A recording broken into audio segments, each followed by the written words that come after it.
Welcome to Bedtime Biographies. Wherever you are tonight, settle in, get comfortable, and let the rest of the world fall away for a little while. Before we drift into tonight's story, you're welcome to leave a quiet comment, letting us know where in the world you're listening from tonight, or which historical life you'd like us to spend an evening with next. And if these stories help you rest, subscribing is a simple, easy way to help more people find them. Now let's begin. There is a portrait that most people have seen at some point in their lives, even if they couldn't say where. A wide stance. Shoulders padded far beyond the width of any real man. Jewels catching whatever light the painter imagined. A face that gives away almost nothing except its own confidence. That image has been reproduced so many times, on so many book covers and classroom walls and television posters, that it no longer looks like a person at all. It looks like an idea, a symbol of appetite, of power, of 6 marriages reduced to a rhyme children learn before they understand what any of it meant. But somewhere underneath that famous silhouette was a second son who was never supposed to be king at all. A boy who loved music more than politics for most of his childhood. A young man who was, by every account that survives from those years, athletic, curious, and strikingly handsome. Someone contemporaries described almost with disbelief, as if his physical presence alone announced that something important was standing in the room. The gap between that young man and the bloated, suspicious figure of the later portraits is not simply the story of a body changing with age. It is the story of what nearly 4 decades of absolute power, physical pain, and personal loss can do to a person who was never trained to expect limits. That gap is where tonight's story lives. How does a spare heir, a boy raised half in the shadow of his older brother, become the king who reshaped an entire nation's relationship with faith, marriage, and the monarchy itself? And what does it cost a person to hold that kind of power for that long, especially when the one thing he wanted most, a son to secure his line, seemed to sit just outside his reach for years at a time? This is the life of Henry VIII. Not merely the 6 wives, though we will meet each of them in turn, and not merely the break with Rome, though we will walk through why that break happened and what it demanded of the people around him. This is the story of a man who inherited a stable, cautious kingdom from a father he rarely pleased, and who spent the rest of his life trying to prove to his court, to Europe, and perhaps most of all to himself, that he was equal to the throne he had never planned on inheriting. I find something quietly striking about Henry that rarely makes it into the popular image of him. For a man remembered as the destroyer of a marriage, the destroyer of a church's authority in England, he began his adult life as something close to a model Renaissance prince, praised by visiting ambassadors, admired by scholars, devoted enough to his first wife that the marriage lasted longer than any of the others combined. The man who became a byword for cruelty and excess was, for a long stretch of his early reign, exactly the kind of ruler his era hoped for. Understanding how one becomes the other is in many ways the real subject of tonight's story. Henry was born on the 28th of June, 1491, at the Palace of Placentia in Greenwich, a red brick riverside residence his father favoured for its gardens and its easy access to the Thames. England at that point was a country still finding its footing. His father, Henry VII, had taken the throne only 6 years earlier. At the end of a long and exhausting civil conflict, between two rival branches of the royal family, a conflict later generations would come to call the Wars of the Roses. The new Tudor dynasty was young, unproven, and in the eyes of much of Europe, somewhat improvised. A stable royal family, with healthy sons to inherit the crown, was not simply a private comfort for Henry VII. It was a political necessity, proof that the fighting was truly over. This meant that from the moment of his birth, Henry mattered less than his older brother, Arthur, born 5 years earlier, and named quite deliberately for the legendary British king as a signal of the dynasty's ambitions. Arthur was the future. He was tutored with extraordinary care, betrothed as a small child to a Spanish princess named Catherine of Aragon, in a marriage designed to bind England to one of the great powers of Europe, and prepared, in every visible way, to be king. Henry, born second, occupied a different kind of childhood. He was not raised at his father's side in the same manner as Arthur. Instead, much of his early upbringing took place at Eltham Palace, under the close supervision of his mother, Elizabeth of York, and a household of tutors. And by most accounts, this early world was warmer and less rigidly formal than the one his brother experienced. Contemporary descriptions suggest a bright, physically vigorous child, drawn early to music, to languages, and to the kind of vigorous outdoor pursuits, riding, wrestling, archery, that would define his image for decades. He was, in a sense, freer than Arthur, precisely because less was expected of him. There is something worth pausing on here, though only briefly, because it will echo across the rest of his life. A boy who is not expected to rule often develops differently than one who is groomed for it from birth. He may be given more room for personal interests, more affection, more simple childhood pleasure, but he is also given less of the specific, unglamorous training in patience, compromise, and restraint that a working monarchy actually requires. Henry grew up excelling at nearly everything a Renaissance court prized in a young nobleman. He does not appear to have grown up learning what it meant to lose gracefully, or to wait, or to be told no. For a while, none of that mattered, because none of it was meant to matter. Arthur was the heir. Henry, from a young age, seems to have been quietly steered toward a different kind of future entirely, one historians believe may have included the church. A second son with intelligence, charm, and a talent for languages was, in the world of 1500, a natural candidate for a great ecclesiastical career.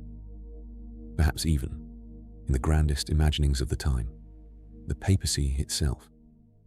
It is a strange thing to consider, given what Henry would eventually do to England's relationship with the church in Rome, that as a small boy, he may have been quietly prepared for a life inside it. That future never arrived. In April of 1502, when Henry was 10 years old, Arthur died at Ludlow Castle, most likely from a sudden illness that swept through the household that winter. He had been married to Catherine of Aragon for only a matter of months. The specific nature of his final sickness remains uncertain. Historians continue to debate whether it was the sweating sickness, a mysterious and often fatal illness that periodically moved through England in this period, or something else entirely. What is certain is that Arthur's death changed everything for his younger brother in an instant. Henry, at 10 years old, became Duke of Cornwall, and soon after, Prince of Wales. He was no longer a spare being quietly shaped for a life in the church. He was, without warning, the only son left to a dynasty that had fought too hard and too recently to risk losing its hold on the throne. Contemporary accounts describe Henry VII as a king shaken deeply by his eldest son's death, and Elizabeth of York, Henry's mother, is said to have gone to comfort her husband before breaking down herself once she returned to her own chambers. It was a private grief layered over a very public anxiety. A kingdom with only one surviving male heir was a kingdom one illness away from crisis. The old king, already cautious and somewhat austere by temperament, appears to have become more protective of his remaining son, and also, by several accounts, more controlling. Henry was kept close to court, his household reorganized around the new reality of his position, his education redirected toward the practical business of eventually ruling rather than the softer pursuits of his earlier boyhood. It is worth understanding what this meant day to day. The boy who had spent his early years riding freely, playing music and enjoying a degree of relative independence at Eltham, was, from the age of 10 onward, brought under much tighter supervision. Some historians have suggested that Henry's father, wary after already losing one heir, grew almost fearful of exposing his last surviving son to unnecessary risk, limiting his physical activities and keeping him largely within the palace walls, rather than allowing him the freer movement enjoyed by young noblemen of similar rank. Whether or not this account is entirely accurate, it captures something real about those years. A childhood that had once felt expansive now felt, by necessity, contained. There was also the delicate, uncomfortable matter of Catherine of Aragon. She remained in England after Arthur's death, a young widow far from her Spanish homeland, caught in the middle of a diplomatic puzzle neither country wished to unravel too quickly. Her marriage to Arthur had sealed an alliance between England and Spain, and neither Henry VII nor Catherine's parents, Ferdinand and Isabella, wanted to simply abandon that arrangement. The solution eventually proposed, though not finalized for years, was that Catherine would instead marry Henry, the new heir, once he came of age. It was a practical, almost bloodless solution to a political problem. Nobody at the time seems to have imagined that this arrangement, made to preserve a treaty, would one day become the central crisis of Henry's reign, and by extension, of the English Church. For much of Henry's adolescence, though, the marriage to Catherine remained an unresolved question rather than a certainty. Papal dispensation was required, since church law technically forbade a man from marrying his brother's widow, and Catherine herself spent these years in a strange, suspended position at the English court, her finances neglected, her future uncertain, her letters home increasingly filled with quiet distress. She was, by most accounts, intelligent, devout, and remarkably resilient through a period that would have worn down someone with less patience. That patience would serve her, and eventually cost her, in ways nobody could have predicted during those uncertain years. Henry VII died in April of 1509 at Richmond Palace, after years of declining health and growing unpopularity, driven in part by the aggressive financial policies he had used to fill the royal treasury and secure his fragile dynasty. He left behind a kingdom that was, by the standards of the previous half-century, remarkably stable. He also left behind a great deal of money, carefully accumulated through methods that had made him deeply disliked among much of the nobility. His son inherited both the stability and the resentment, though at 17, still only 16 days from his 18th birthday. Henry seems to have been far more focused on what this sudden freedom might allow him to become. The transformation was immediate and, by the standards of the time, almost startling. Where his father had been careful, frugal, and famously suspicious of his own courtiers, the new king appeared eager to be generous, visible, and beloved. Within weeks of his accession, two of his father's most notorious financial officials, men widely blamed for the old king's harsh methods of extracting money from the nobility, were arrested and later executed. A clear signal that the new reign intended to distance itself from the old one's reputation for miserliness and control. It was a popular move, and Henry, still a teenager in nearly every meaningful sense, despite the crown now resting on his head, seems to have understood instinctively how much his early popularity would depend on being seen as everything his father had not been. He was crowned on Midsummer's Day, the 24th of June, 1509, in a ceremony at Westminster Abbey that contemporaries described with genuine astonishment at the new king's appearance and bearing. He was tall for the period, well over 6 feet, with reddish gold hair, a strikingly athletic build, and features that visiting diplomats compared favorably to figures from classical legend. One Venetian ambassador, writing home not long after, described him as the handsomest potentate he had ever set eyes upon, a comment echoed in various forms by others who encountered the young king during these early years. Whatever we make of diplomatic flattery, the consistency of these impressions across multiple independent observers suggests that Henry's physical presence really was extraordinary, and that it mattered enormously, both to how his court saw him and to how he seems to have understood himself. Just over a week after his coronation, on the 11th of June, Henry married Catherine of Aragon in a quiet ceremony, finally resolving the long, uncertain arrangement that had lingered since Arthur's death 7 years earlier. It does not appear to have been simply a marriage of obligation.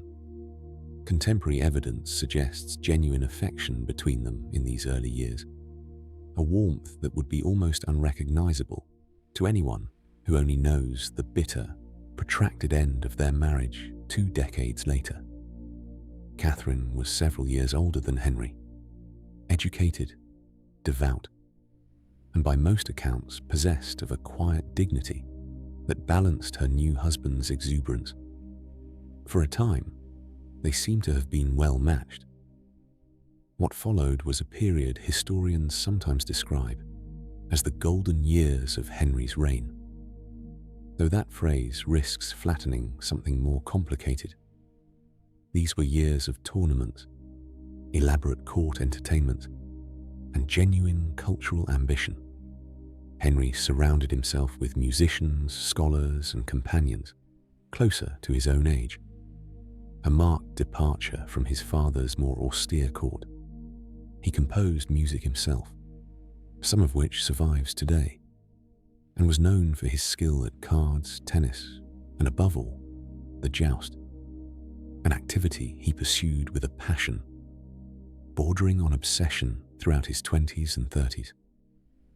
He was, in these years, precisely the kind of prince the age wished for: charismatic, cultured, physically formidable, and married to a wife whose lineage strengthened England's standing among the great powers of Europe. Beneath the tournaments and the music, though, a quieter and more urgent story was unfolding, one that would eventually shape the entire second half of Henry's reign. Catherine's first pregnancy came within months of the wedding, and in January of 1511, she gave birth to a son. He was christened Henry, and for a brief, celebratory week, the kingdom seemed to have exactly what it needed: a healthy male heir to secure the new dynasty for another generation. Bonfires were lit across London. The king himself rode in a great tournament to mark the occasion, dressed in cloth of gold, his horse trapped in matching finery, a public display of joy and relief. The infant prince died 7 weeks later. The cause was not recorded in any way that survives clearly, as was common for infant deaths in this period, when so many children did not live past their first year, regardless of their parents' rank or wealth. What we do know is that this loss was the first in what would become a long and painful pattern. Over the following decade, Catherine's pregnancies continued to end in tragedy. There were miscarriages. There was at least one other son who lived only a matter of hours. There was a stillbirth. Of all these pregnancies, only one child survived infancy, a daughter, Mary, born in February of 1516. It is difficult, from this distance, to fully appreciate what these repeated losses meant, both privately and politically. For Catherine, each pregnancy carried the enormous weight of dynastic expectation, alongside the ordinary grief of losing a child, grief she was rarely permitted to express fully in public, given her position. For Henry, the pattern seems to have introduced, gradually and then more urgently, a question that would eventually consume the second half of his reign entirely. Could this marriage produce the son the kingdom needed? And if not, why? In these early years, that question remained mostly private, a source of quiet anxiety rather than open crisis. Publicly, Henry's attention in the decade after his marriage was drawn toward a different ambition entirely, one that had occupied the imagination of English kings for generations: war with France. Henry had grown up steeped in stories of Henry V, the warrior king whose victory at Agincourt, nearly a century earlier, remained a defining legend of English royal identity. From early in his reign, Henry seems to have measured himself against that legacy, eager to prove that he too could lead England to glory on the continent. In 1512, and again in 1513, he pursued campaigns against France, personally leading troops across the Channel, a decision that alarmed some of his more cautious advisors, who worried about the risks of exposing the kingdom's only male heir to the dangers of the battlefield. Henry, still in his early 20s, and full of the confidence that had marked his entire young life, did not appear to share their concern. The campaigns themselves produced mixed results. The Battle of the Spurs, in August of 1513, was a minor victory that Henry treated with considerable triumph, though military historians have generally judged it a relatively small engagement dressed up by court propaganda into something grander, more significant, though achieved without Henry's direct involvement, was the Battle of Flodden that same year, fought not against France, but against Scotland, whose king, James IV, had invaded northern England while Henry was occupied on the continent. The English forces, led in Henry's absence by Catherine herself, acting as regent, won a decisive and bloody victory. James IV was killed on the battlefield, one of the last European monarchs to die in combat. It is a detail often lost in the popular memory of Henry's reign, that his own queen, left in charge of the kingdom while her husband pursued glory in France, oversaw one of the most significant English military victories of the entire era. These early wars reveal something about Henry that would remain consistent throughout his life. He measured his worth, in part, against the achievements of English kings who had come before him, and he seems to have felt a persistent need to prove that his reign could match or exceed theirs. This was not simple vanity, though vanity was certainly part of it. It reflected the genuine insecurity of a young Tudor monarchy, still only one generation removed from civil war, still uncertain of its permanence in the eyes of Europe's older, more established royal houses. For Henry, military glory, magnificent court display, and eventually dynastic security through a male heir were not separate ambitions. They were different expressions of the same underlying need to prove that the Tudor line deserved its crown. It was during these years that Henry began to rely increasingly on a man who would become the most powerful figure in England beneath the king himself, a butcher's son from Ipswich named Thomas Wolsey. Wolsey's rise was remarkable, even by the standards of a court that did, at times, reward talent regardless of birth. He had entered royal service under Henry VII and quickly demonstrated an extraordinary capacity for administration, organization, and perhaps most usefully to the young king, the ability to handle the tedious business of governance that Henry himself had little patience for. While Henry pursued tournaments, music, and the glamour of foreign war, Wolsey managed the day-to-day machinery of the kingdom, freeing his king to enjoy the role of magnificent prince, while someone else attended to its unglamorous demands. By the early 1520s, Wolsey had accumulated an almost unprecedented concentration of power for a man of his origins, serving simultaneously as Lord Chancellor of England and, through a separate and remarkable set of church appointments, as a cardinal and papal legate, giving him authority over the English church that rivaled in practice even the king's own.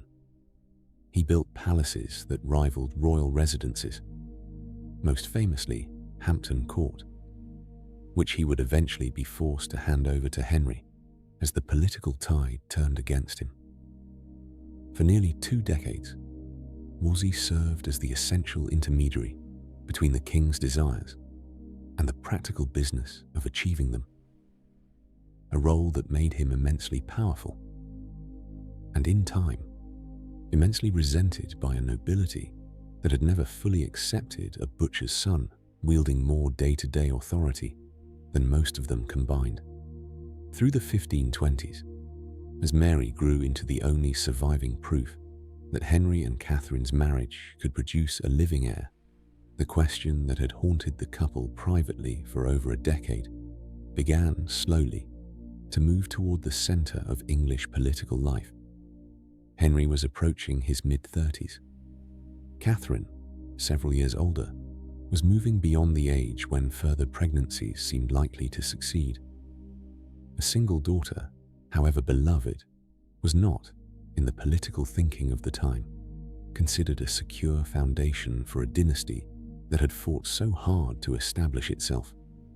No queen regnant had successfully ruled England in her own right, and the example of the recent civil wars, fought in part over contested claims to the throne, sat heavily on the minds of Henry and his advisors alike.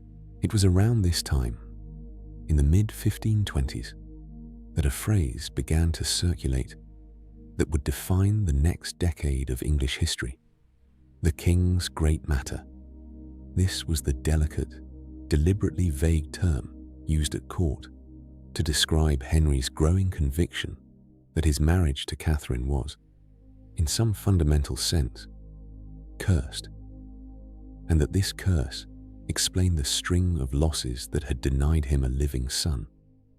The theological reasoning Henry settled on drew from a passage in the book of Leviticus, which warned that a man who married his brother's wife would remain childless. A judgment Henry came to believe explained his situation almost precisely, given that Catherine had briefly been married to his own brother Arthur before their own wedding.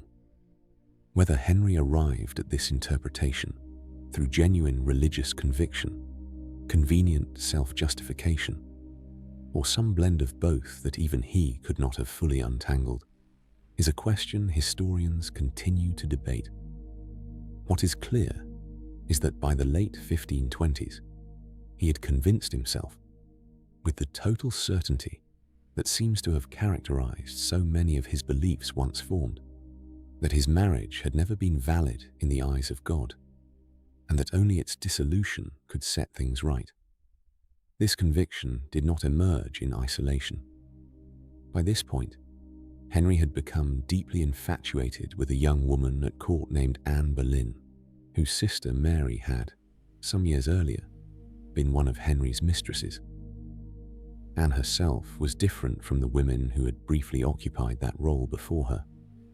Educated partly at the sophisticated French court, quick-witted, and by all accounts unwilling to simply become another royal mistress, she seems to have refused Henry's advances, unless they came with the promise of marriage and, crucially, the possibility of legitimate children who could inherit the throne.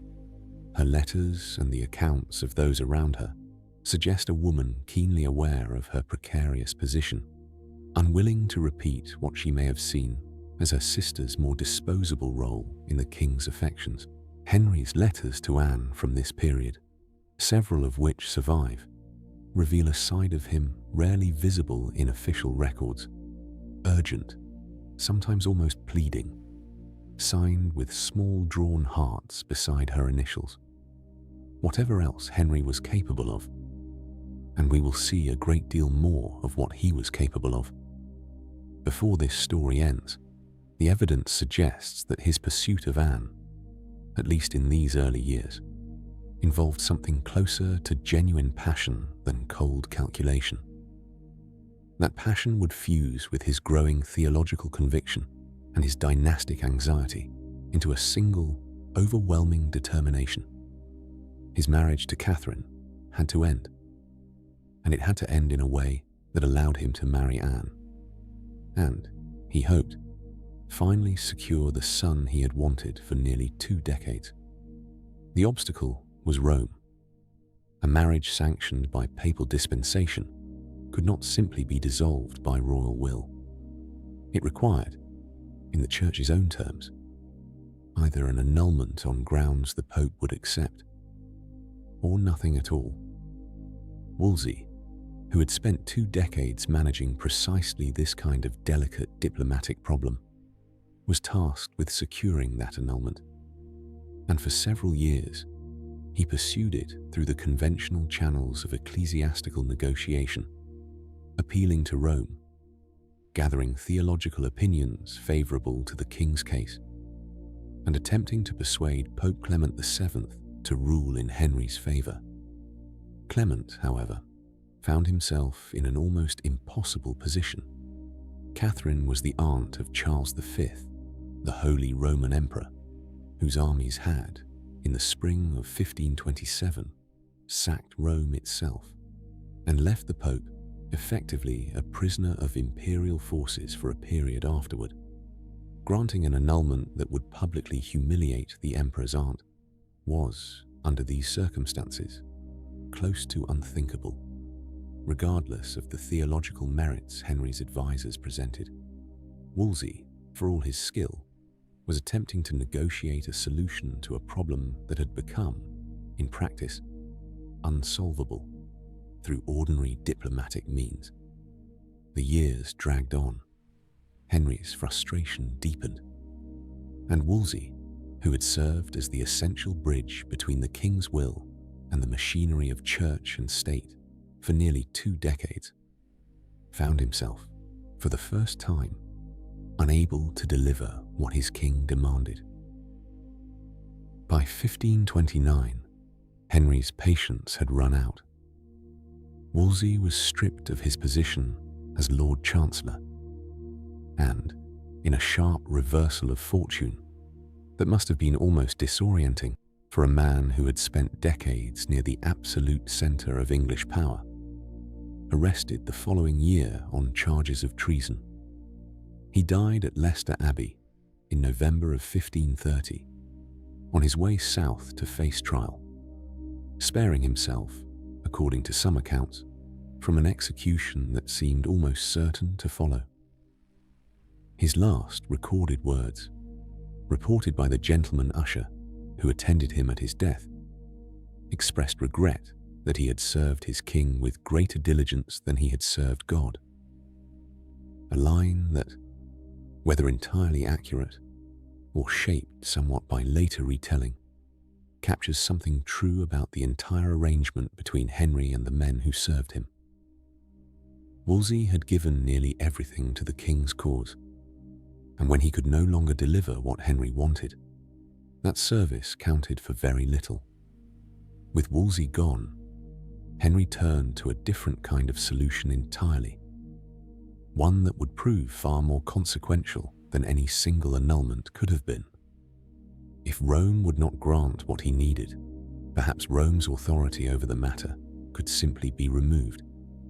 This was not, at first, a fully formed plan so much as a gradually hardening conviction, shaped by a group of advisors and scholars, most notably Thomas Cromwell, a former protégé of Wolsey's, who had survived his patron's fall and risen quickly in the king's service, who argued that the King of England held authority within his own realm, in matters spiritual as well as temporal, that no foreign bishop, however exalted his title, had any rightful claim to override.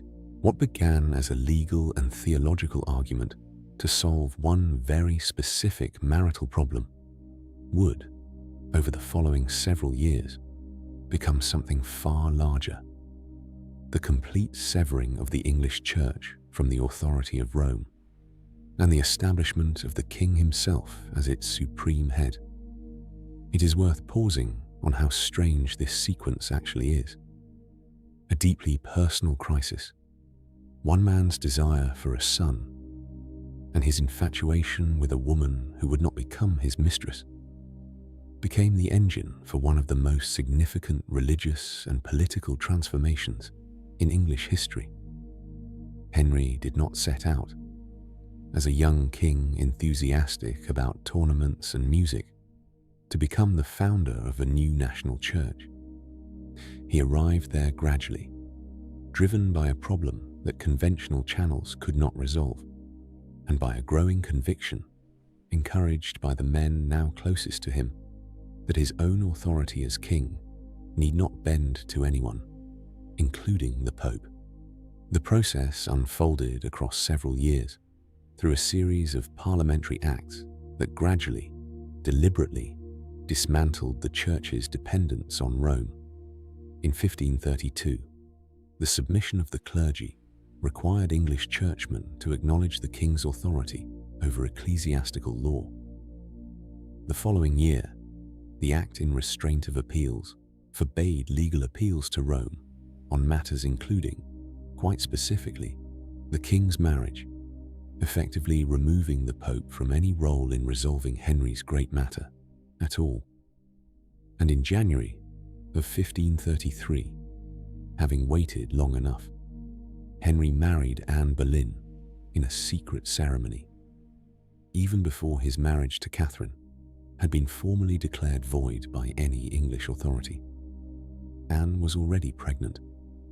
The formal annulment came shortly after, delivered not by Rome, but by Thomas Cranmer, the newly appointed Archbishop of Canterbury, a quiet, scholarly clergyman whose own theological convictions align closely enough with Henry's evolving position that he was well suited to declare, with the full authority of his new office, that the king's marriage to Catherine had never been valid. Catherine herself refused to accept this outcome for the rest of her life. She continued to insist, in letters and in her own conduct, that she remained Henry's true and lawful wife, a position that cost her dearly. She was separated from her daughter Mary, stripped of her title as queen, and moved between a series of increasingly remote and uncomfortable residences, her household reduced, her health gradually failing under conditions that seem to have been, at least in part, deliberately punitive. She died in January of 1536 at Kimbolton Castle, having spent her final years in a kind of dignified, isolated exile, still signing herself, in her very last letter to Henry, as his most loyal wife. Whatever Henry felt upon receiving news of her death, and the record here is genuinely ambiguous, he reportedly dressed in yellow the following day, a detail that has been read by different historians in strikingly different ways, some seeing it as callous celebration, others noting that yellow was, in Spanish court tradition, a colour associated with mourning, which may complicate any simple reading of the gesture. What is certain is that Catherine's death removed one significant complication from Henry's increasingly precarious position. It did nothing, however, to resolve the difficulties already building around his marriage to the woman for whom he had upended his kingdom's entire relationship with Rome. In September of 1533, 7 months after her secret wedding to Henry, Anne gave birth, not to the son so desperately anticipated, but to a daughter, christened Elizabeth. The disappointment at court was evident, though carefully managed in public, and Henry, whatever his private feelings, did not immediately turn against his new wife over the birth of a healthy daughter rather than a son. Elizabeth would, in time, become one of England's most celebrated monarchs, though nothing in the anxious atmosphere surrounding her birth could have suggested that outcome. In the moment, she represented, to the court around her parents, a partial answer to a question that still remained fundamentally unresolved.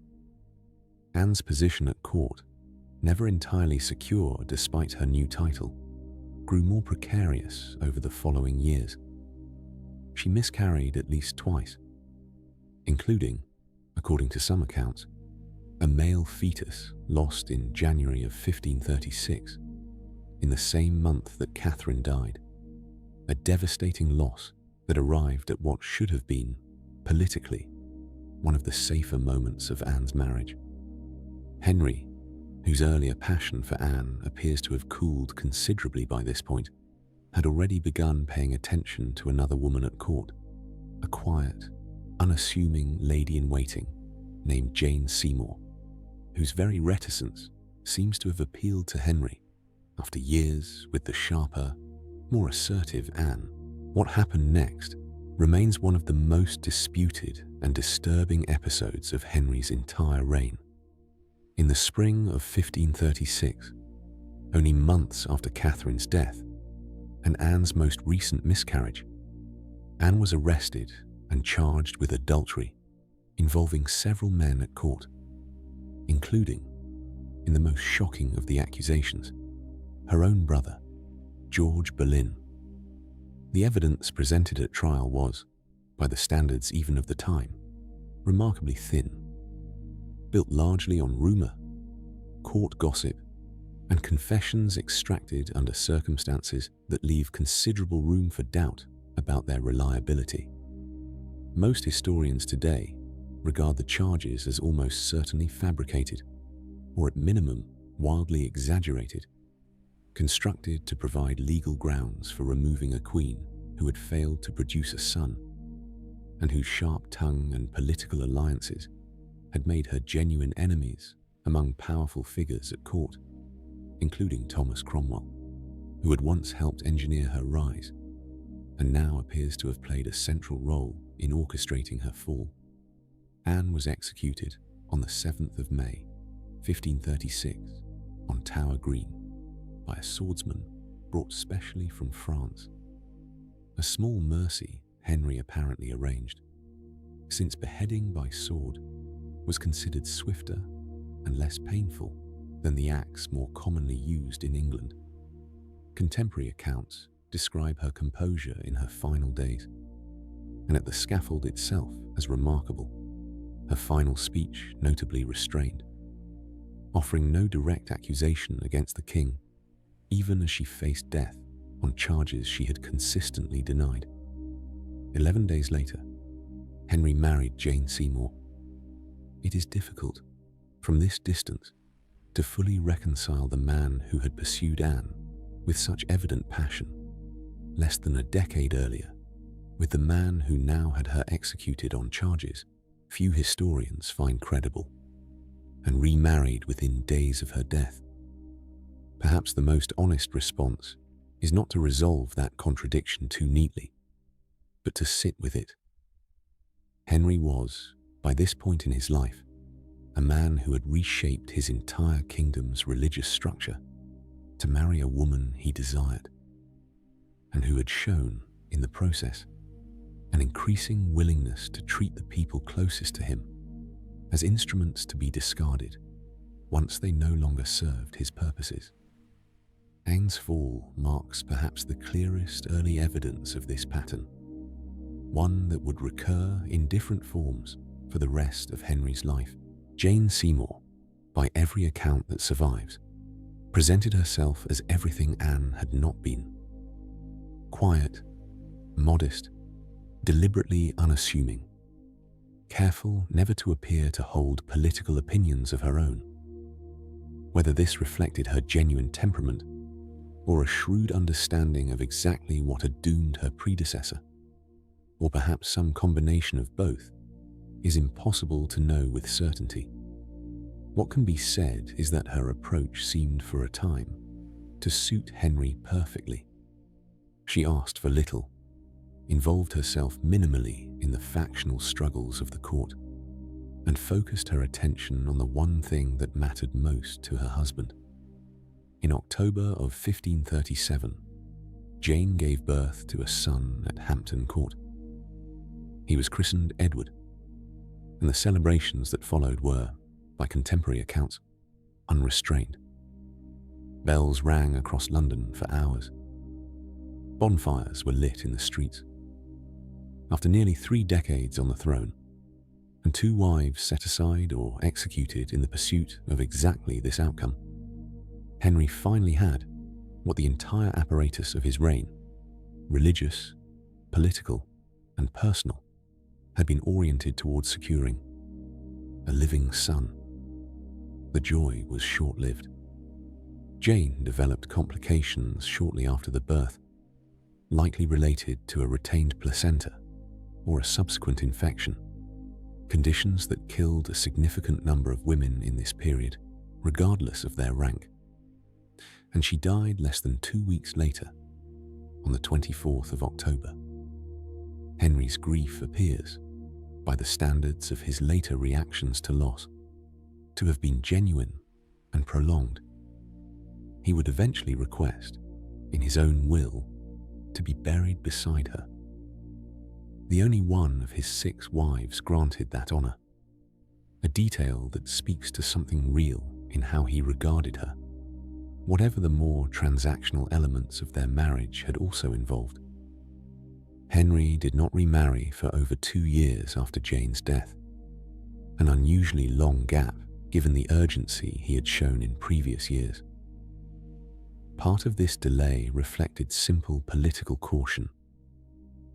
Edward's birth had secured the succession, at least for the moment, and there was less immediate pressure to remarry quickly. But it was also during this period, the late 1530s, that Henry's physical condition began to shift in ways that would define the remainder of his life. In 1536, the same tumultuous year that saw both Catherine of Aragon's death and Anne Boleyn's execution, Henry suffered a serious jousting accident. He was thrown from his horse, which then fell on top of him, and he was reportedly unconscious for close to 2 hours, an injury serious enough that some historians have speculated it may have caused a degree of brain trauma, though this remains firmly in the realm of educated speculation rather than established fact. What is better documented is that the fall reopened or aggravated an old wound on his leg, likely originating from an earlier jousting injury years before, and this leg wound never properly healed for the rest of his life. It became chronically ulcerated, prone to infection, and almost certainly a source of significant ongoing pain that Henry, a man who had spent his entire earlier life defined by physical vigor and athletic achievement, was forced to manage for nearly a decade and a half. The consequences of this injury extended well beyond physical discomfort. Henry, once famously active and slender, gained an enormous amount of weight in his later years, his waist eventually expanding to a size that required custom-built armor and furniture. A transformation historians generally attribute, at least in part, to his declining mobility following the leg injury. Contemporary accounts from this later period describe a man increasingly prone to sudden rages, deep suspicion of those around him, and a kind of restless irritability that seems to have marked a genuine shift from the charismatic, magnanimous young king of his 20s. Whether this change reflected chronic pain, the psychological toll of ruling for so many years without ever fully resolving his anxieties about succession and loyalty, some combination of both, or factors we simply cannot recover this many centuries later, is a question historians continue to weigh. What is clear is that the Henry who pursued his fourth marriage in the late 1530s was, in significant ways, a different man from the one who had married Catherine of Aragon 3 decades earlier. That fourth marriage, to a German noblewoman named Anne of Cleves, was arranged largely for diplomatic reasons, intended to secure an alliance with Protestant German states as a counterweight to the Catholic powers of France and the Holy Roman Empire, or at a moment when England's break from Rome had left it somewhat isolated in European affairs. Henry, famously, agreed to the match partly on the strength of a portrait painted by Hans Holbein, one of the most skilled court painters of the era. And when Anne arrived in England in December of 1539, Henry reportedly found her considerably less appealing in person than her portrait had suggested. The marriage, which took place in January of 1540, was never consummated by Henry's own later account, and it was annulled within 6 months, on grounds that included the pre-contract Anne had previously held with another suitor, and Henry's own claimed inability to consummate the union due to his lack of attraction to her. Remarkably, given the fates of Henry's previous discarded wives, Anne of Cleves navigated this outcome with considerable skill. She agreed to the annulment without significant resistance, was granted a generous settlement of properties and income, and was given the honorary status of the king's sister, a position that allowed her to remain in England, comfortable and largely free from the dangers that had befallen Catherine and Anne Boleyn before her. She would outlive Henry himself, along with all of his other wives, dying in 1557 during the reign of his daughter Mary. Within weeks of the Cleves annulment, in July of 1540, Henry married for the 5th time to Catherine Howard, a young woman perhaps still in her teens, a first cousin of Anne Boleyn's, whose youth and vivacity seemed to have captivated Henry at a moment when he was approaching 50, increasingly unwell and acutely conscious of his own declining vitality. The marriage began, by most accounts, with genuine delight on Henry's part, a late, perhaps somewhat desperate infatuation with youth and energy he could no longer claim for himself. Within a year and a half, however, evidence emerged suggesting that Catherine had engaged in sexual relationships, both before her marriage to Henry, and more dangerously, during it, with a member of the king's own privy chamber. Unlike the accusations against Anne Boleyn, which most historians regard with considerable skepticism, the evidence against Catherine Howard appears substantially more credible, supported by witness testimony and circumstances that suggest genuine infidelity rather than fabricated court intrigue. She was executed in February of 1542, still only in her late teens or very early 20s, her death marking the 2nd time Henry had sent a wife to the scaffold. Henry's 6th and final marriage to Catherine Parr in July of 1543, was different in character from nearly all the marriages that preceded it. Catherine Parr was already twice widowed by the time she married Henry, a mature, intelligent, and notably well-educated woman who had, by this point in her life, developed genuine scholarly interests, including a quiet but real sympathy for the reformist religious ideas gaining ground across parts of Europe.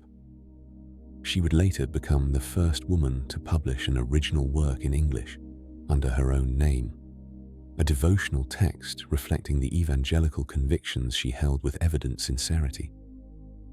This marriage seems to have functioned less as romantic passion and more as a genuine partnership suited to the realities of Henry's final years. By 1543, he was in poor health. His leg wound a source of near-constant pain and foul-smelling discharge that servants were required to manage daily. His weight having increased to the point where he could barely walk unassisted and required mechanical devices to be moved between rooms. Catherine Parr brought to this final stretch of his life a calm, capable presence, nursing him through his physical decline while also playing a notable role in bringing his 3 children, Mary, Elizabeth, and Edward, into closer and warmer contact with one another, and was their increasingly infirm father than they had experienced in years. It was during this period, largely through Catherine's influence, that Parliament restored both Mary and Elizabeth to the line of succession, behind their younger half-brother, Edward, an arrangement that would prove significant for the shape of England's future long after Henry's death. Catherine's own position was not without genuine danger, despite the more settled character of this final marriage. Her religious sympathies and her willingness to discuss theology openly with the king, at times in ways that apparently irritated him, brought her close to serious trouble in 1546, when conservative factions at court, alarmed by what they saw as her excessive influence over religious matters, attempted to have her arrested on charges of heresy.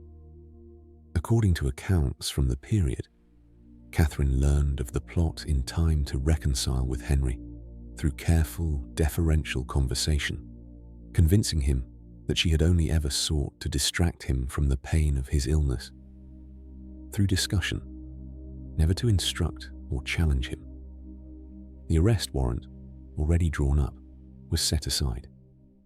It is a small, telling episode, one that reveals how precarious even this final, seemingly stable marriage remained, and how completely Henry's favour could still determine the fate of even those closest to him, right up until the end of his life. By the mid-1540s, the England that Henry ruled looked profoundly different from the kingdom he had inherited in 1509.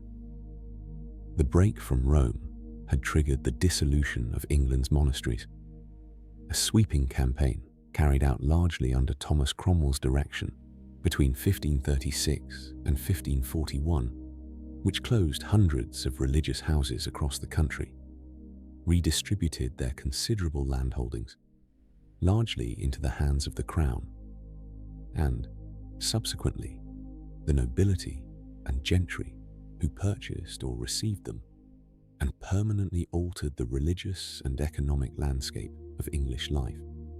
For centuries, monasteries had served not only as centers of worship, but as providers of education, medical care, and charity for the poor. Their sudden and often violent closure, accompanied by the destruction of religious art, relics, and buildings that had stood for centuries, left gaps in English social life that took generations to fill, and generated genuine popular resistance, most notably in the Pilgrimage of Grace, a major uprising in the north of England in 1536, which Henry suppressed with considerable brutality, despite initial promises of clemency to the rebels. Cromwell himself, the architect of so much of this transformation, and, after Wolsey's fall, the most powerful commoner in Henry's service, met an end that echoed his former patrons in its suddenness, if not in its details.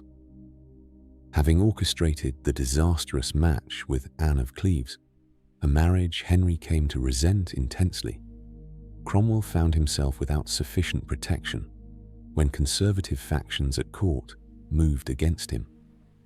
He was arrested in June of 1540 and executed the following month, on the same day, notably, that Henry married Catherine Howard, his fifth wife. Cromwell had served Henry with extraordinary effectiveness for a decade, reshaping the English state, the English church, and the English economy in ways that would outlast both men by centuries. His fall, like Wolsey's before him, demonstrated the same essential truth about service to Henry VIII. No degree of past usefulness offered lasting protection once the king's favour shifted, or once a scapegoat was needed for a decision that had gone badly. Henry's final years were marked by declining health, increasing paranoia, and a court atmosphere thick with anxiety over what would happen once he finally died. His son Edward, born to Jane Seymour, was still a child, only 9 years old at the time of Henry's death, and the prospect of a long minority reign, with power inevitably concentrated among competing factions of nobles and courtiers, worried many who had spent decades navigating the far more predictable, if often dangerous, waters of Henry's personal rule. In his final months, Henry oversaw one last significant political maneuver, arranging the execution of the Duke of Norfolk's son, the poet Henry Howard, on charges of treason connected to his use of royal heraldry, a decision that many historians view as reflecting the king's deepening suspicion and instability in his last year of life, rather than any genuine, substantial threat to the succession. Henry VIII died on the 28th of January, 1547, at the Palace of Whitehall, just weeks after his 55th birthday. His last words, according to some accounts, called for Thomas Cranmer, the archbishop who had presided over so many of the religious transformations of his reign. And by the time Cranmer arrived, Henry was reportedly unable to speak, able only to grip the archbishop's hand as a final gesture of acknowledgement. He was buried, as he had requested, alongside Jane Seymour at St. George's Chapel, Windsor, the wife whose death had brought him the son whose birth had, for one brief season, seemed to resolve everything he had spent nearly 3 decades pursuing. What Henry left behind was, in nearly every sense, a transformed kingdom.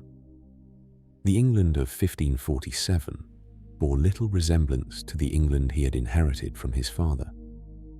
Its church was no longer part of a wider Catholic Christendom governed from Rome, but a national institution whose supreme authority rested with the crown itself, a change that would continue to reshape English religious and political life for generations, through his children's reigns and well beyond them.